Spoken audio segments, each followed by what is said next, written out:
Hello students, अब हम देखते हैं exercise 9.3 sequence and series question number 15 in a GP with a equal to 729। हमें जो फर्स्ट टर्म दी हुई है 729 and seventh term is 64 and seventh term is 64 determines S7 और हमें सम ऑफ 7 टर्म्स फाइंड करनी है।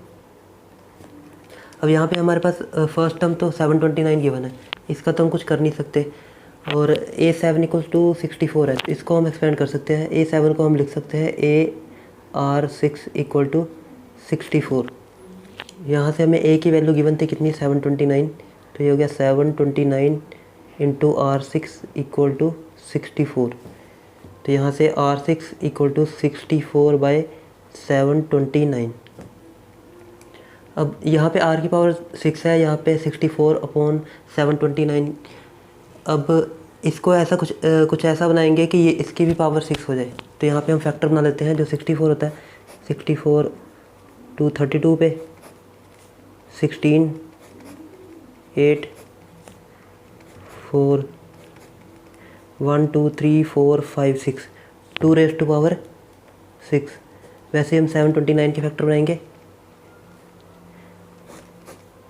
3 2 ज़ा 6, 3 4 ज़ा 12, 3 3 ज़ा 9, 3 8 ज़ा 24, 3 1 ज़ा 3, ये 27 पे, 3 9 पे, ये 1 2 3 4 5 6। तो यहाँ पे 3 की पावर 6 आ गई। मतलब R6 equal to 2 upon 3 raise to power 6।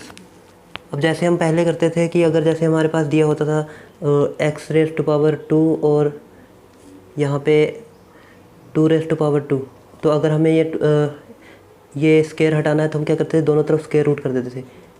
तो इससे क्या हो जाता था कि ये स्केयर से ये रूट कैंसिल हो जाता था। अगर हमारे पास क्यूब दी होती थी वैल्यू ऐसे, तो अगर हम क्यूब रूट कर दें तो मतलब ये हमारे पास x की वैल्यू डायरेक्ट 2 आ जाती थी। तो वैसे ही हमारे पास 6 है, तो यहाँ पे हम r की वैल्यू सीधा 2/3 लिख सकते हैं। जैसे हम x की वैल्यू 2 लिख सकते थे, x की वैल्यू को यहाँ से 2। तो वैसे पावर अगर दोनों तरफ सेम है, यहाँ दोनों तरफ सेम है पावर, तो x की वैल्यू वही आ जाती है जो यहाँ पे होती है। तो मतलब r की वैल्यू क्या हो जाती है, 2/3। तो मतलब ये कैंसिल नहीं करना हमने, बस r की वैल्यू आ जाएगी 2/3। यहाँ से r की वैल्यू 2/3 आ गई। हमें a भी पता लग गया, a तो हमें पहले ही पता था, और r की वैल्यू भी पता लग गई। अब हम S7 फाइंड कर सकते हैं। तो S7 का फॉर्मूला क्या है, S7 का फॉर्मूला है, अब पहले यहाँ देखेंगे कि r की वैल्यू 1 से छोटी है कि बड़ी। तो ये हमारी r की वैल्यू, तो नीचे डिनोमिनेटर की वैल्यू ग्रेटर है, तो मतलब अगर किसी भी वैल्यू को अगर हम बड़ी वैल्यू से डिवाइड करें तो 1 से कम ही आती है वैल्यू। तो इसका मतलब 1 से छोटी वैल्यू है, r की वैल्यू 1 से छोटी है, तो हम जो फॉर्मूला यूज़ करेंगे A1 माइनस r की power n upon 1 minus r, ये फॉर्मूला यूज़ करेंगे। अब यहाँ पे हमारे पास जो a है, फर्स्ट टर्म क्या थी, 729, 1 माइनस r की पावर r हमारे पास क्या है, r हमारे पास है 2/3, तो ये अगर 2/3 पावर यहाँ कितनी आएगी, n कितना है, 7 अपॉन 1 माइनस r कितना, 2/3।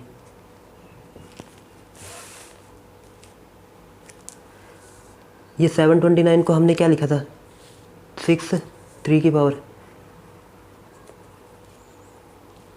और यहाँ पे 1 माइनस 2 की पावर 7 अपॉन 3 की पावर 7, और डिनोमिनेटर में एलसीएम लेंगे तो ये हो जाएगा 3 माइनस 2 1/3, ये 1/3 हो गया।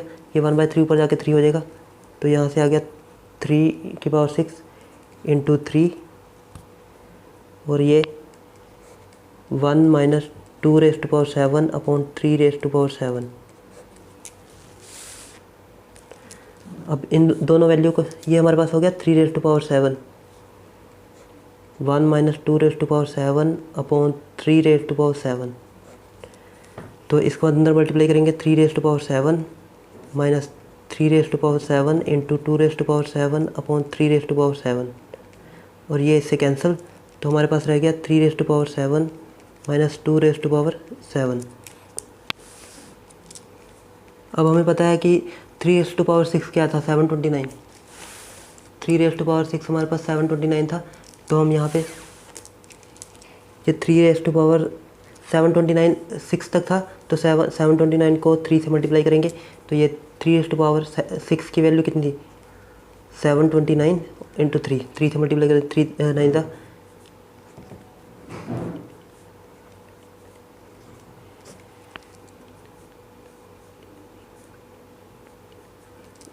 2187। तो यहाँ इसकी वैल्यू होगी 2187। और यहाँ पे 2⁶ की वैल्यू थी 64। 2⁶ की वैल्यू थी 64। 1 2 3 4 5 6 64 था। एक और है हमारे पास 7 है यहाँ पे, तो 128 हो जाएगा। तो यहाँ से 128। अब इसको माइनस करेंगे,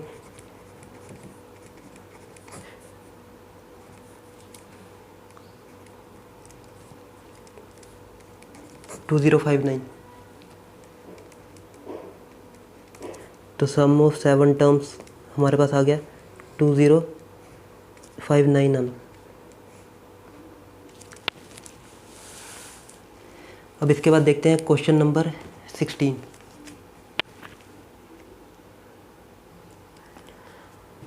इसके बाद question number 16, find a GP for which sum of first two terms is -4।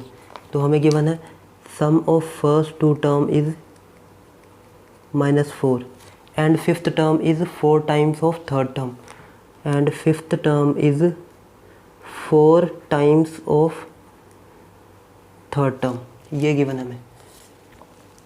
अब इसके बाद हम क्या कर सकते हैं, इसके बाद हमारे पास A1 को एक्सपेंड कर देंगे, A2 को एक्सपेंड कर देंगे और इनको भी एक्सपेंड कर देंगे, A5 और A3 को। तो A1 को हम क्या लिख सकते हैं, A, और A2 को क्या लिख सकते हैं, AR इक्वल टू -4, और दोनों में से A कॉमन, तो ये हो गया 1 + R -4। यहाँ से हम इसको क्या कर सकते हैं, A5 को हम लिख सकते हैं AR पावर 4 × AR स्क्वायर। तो यहाँ पे AR 4 है, AR स्क्वायर है, यहाँ A से A कैंसिल और यहाँ पे रह गया A स्क्वायर और यहाँ पे 4, क्योंकि यहाँ R की पावर 4 थी, R की पावर स्क्वायर, या फिर इसको हम इधर लेके आते, R स्क्वायर 2R से 2R डिवाइड हो जाते और R स्क्वायर रह जाता। तो मतलब R स्क्वायर की वैल्यू 4 मिल गई और यहाँ से आ गया +-2, तो R की वैल्यू हमें +-2 मिल गई। मतलब यहाँ पे हमारे पास R की 2 वैल्यू है, कॉमन रेशो, एक +2 और एक -2। तो अगर R की वैल्यू 2 है तो हमारे पास A की भी 2 वैल्यू आएंगी और मतलब हमारे पास GP भी 2 बनेंगी। तो पहले हम R प्लस का लेके चलते हैं।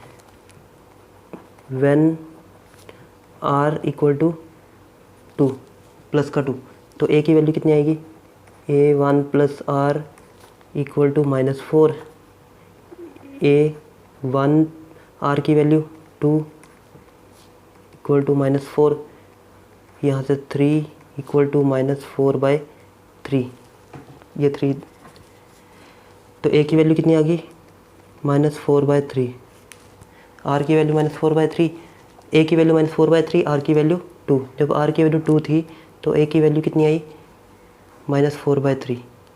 और जब हम R की वैल्यू को -2 रखेंगे, जब R की वैल्यू को -2 रखेंगे तब देखते हैं, तो ये हो गया A1, यहाँ पे पुट करेंगे 1 - 2 इक्वल टू -4, तो यहाँ से -1, यहाँ से -4, तो A की वैल्यू माइनस से माइनस कैंसिल, A की वैल्यू आ गई 4। जब R की वैल्यू हमने कितनी रखी, -2, तो A की वैल्यू कितनी थी, 4। अब हमारे पास 2 GP बनेंगी, एक इसकी वजह से, एक इसकी वजह से। तो हमें क्या फाइंड करना था, GP फाइंड करनी है। तो हम पहले A1 फाइंड करते हैं। A1 क्या होगा, A1 तो A ही होता है, तो A को हम लिख सकते हैं -4/3। उसके बाद A2 को हम क्या लिखते हैं, AR। A हमारे पास क्या था, -4/3, और R कितना है, R हमारे पास 2, तो ये बन गया -8/3। A3 फाइंड करते हैं, तो ये हो गया AR स्क्वायर, A की वैल्यू -4/3 और R स्क्वायर मीन्स 2 का स्क्वायर मीन्स 4, ये हो गया -16/3। ऐसे ही A4 फाइंड कर लेंगे, A5 फाइंड कर लेंगे। A4 को हम AR क्यूब लिख सकते हैं, -4/3 आर कितना 2, 2 का क्यूब 8, तो ये कितना हो गया -32/3। तो ये हमारी AP बन गई एक। ये भी होगी -4/3 -8/3 -16/3 -32/3। तो ये एक AP बन गई हमारी। अब दूसरी AP इसकी वजह से, जब R की वैल्यू कितनी है -2। फर्स्ट टर्म A को हम A ही लिख सकते हैं, मतलब 4। सेकंड टर्म मीन्स AR मतलब 4 इंटू R की वैल्यू -2 कितना आ गया -8। A3 को हम लिख सकते हैं AR²। A की वैल्यू 4 इंटू R की वैल्यू -2 का स्क्वायर कितना आ गया 4 इंटू 4, ये हो गया 16। उसके बाद A4, ये हो गया AR³ मतलब A की वैल्यू हमारे पास कितनी थी, A की वैल्यू हमारे पास है 4 और R कितना है, R है हमारे पास -2